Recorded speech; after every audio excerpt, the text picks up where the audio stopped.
আমাদের আজকের আয়োজন হুমায়ূন আহমেদের লেখা কিশোর উপন্যাস বোতল ভূত থেকে অষ্টম পর্ব বোতল ভূত হাতছাড়া।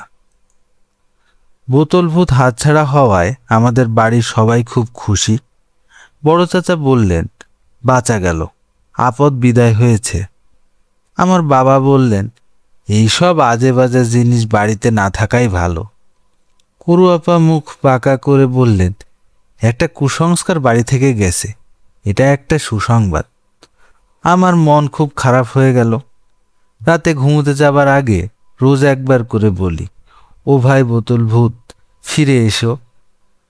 বগা ভাইয়ের হাত থেকে তোমাকে উদ্ধার করার ক্ষমতা আমার নেই, তুমি দয়া করে নিজে নিজে চলে এসো। ভোরবেলা ঘুম ভাঙতে মনে হয় বোতল ভূত হয়তো নিজে নিজেই চলে এসেছে। অনেক খোঁজাখুঁজি করি, কিছু নেই। এদিকে বগা ভাইয়ের উপদ্রব খুব বেড়েছে। রয়্যাল বেঙ্গল ক্লাবের যাকেই সে দেখে তার কপালে অনেক যন্ত্রণা।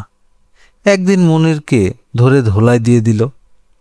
বেচারা স্কুল থেকে বাড়ি ফিরছিল, বগা ভাইয়ের সঙ্গে দেখা। বগা ভাই হাত ইশারা করে ডাকলো।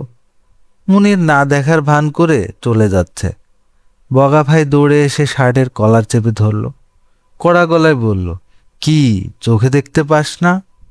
চর খেতে কেমন মজা দেখবি, এই দেখ। শুধু শুধু মারছেন কেন? ইচ্ছে হচ্ছে মারছি, মেরে ভর্তা বানিয়ে দেব, আলু ভর্তা। এই বলে মুনিরের হাত থেকে অঙ্ক বই টেনে নিয়ে কুচি কুচি করে ছিঁড়ে ফেলল।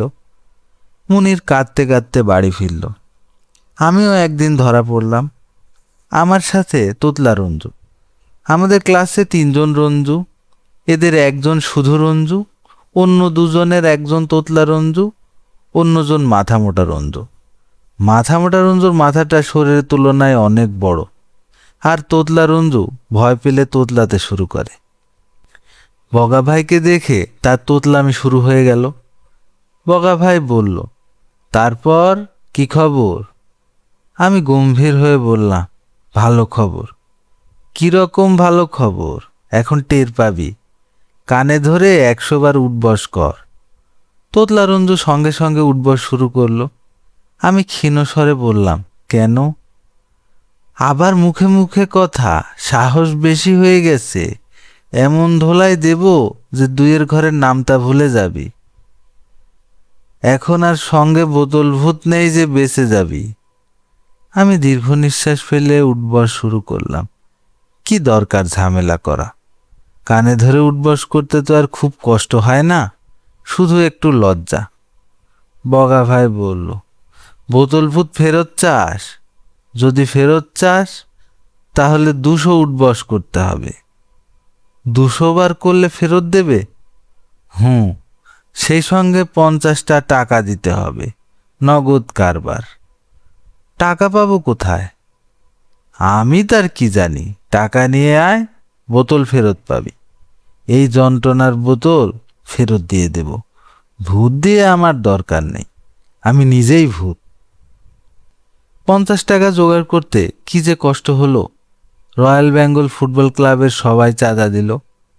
বড় চাচার কাছে কান্নাকাটি করে পেলাম 5 টাকা। বাবা দিলেন 10 টাকা, তবু 2 টাকা কম পড়ল। সেটা অরু আপা দিয়ে দিলেন। টাকা পকেটে নিয়ে বোতল ভূত ফেরত আনতে গেলাম। সঙ্গে নিলাম মুনিরকে। পোস্ট অফিসের সামনে বট গাছের নিচে বগা ভাই তার 2 বন্ধুকে নিয়ে আসে। আমি এবং মুনির ভয়ে ভয়ে উপস্থিত হলাম। বগা ভাই বলল, টাকা এনেছিস? বের কর। দিলাম টাকা। বগা ভাই খুব সাবধানে 2 বার গুনল।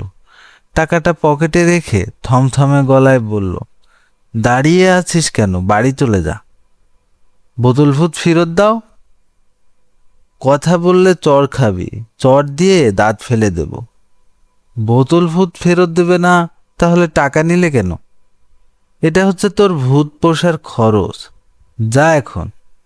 একটা কথা বলবি তো শিয়ালের শিং দেখিয়ে দেব। শিয়ালের শিং কখনো দেখেছিস? টাকা ফেরত দাও। আরে, আবার টাকা ফেরত চায়, শখ তো কম না। বগা ভাই উঠে এসে একটা চট বসিয়ে দিল। আমি চোখে অন্ধকার দেখলাম। মুনির বলল, আমি স্যারদের বলবো। যা বলে আয়, দাঁড়িয়ে আছিস কেন, যা। বলতে বলতে বগা ভাই মুনিরের পেটে একটা ঘুষি দিল। মুনির কুক করে একটা শব্দ করে পেটে হাত দিয়ে বসে পড়ল। দুজনে এবার গলা জোড়াজোড়ি করে কাঁদতে থাক। আমরা চললাম। আমি এবং মুনির অনেকক্ষণ বসে রইলাম। তারপর বাড়ির দিকে রওনা হলাম। দুজনেই কাঁদতে কাঁদতে বাড়ি ফিরছি। তখনই মজার ব্যাপারটা ঘটল। চোখ মোছার রুমালের খোঁজে পকেটে হাত দিতে হাতে ঠান্ডা কি যেন লাগলো। বের করে দেখি বোতল ভূত। সে চলে এসেছে। আমি এবং মুনির দুজনেই গলা জড়াজড়ি করে অনেকক্ষণ কাঁদলাম। এবারের কান্না সুখের কান্না।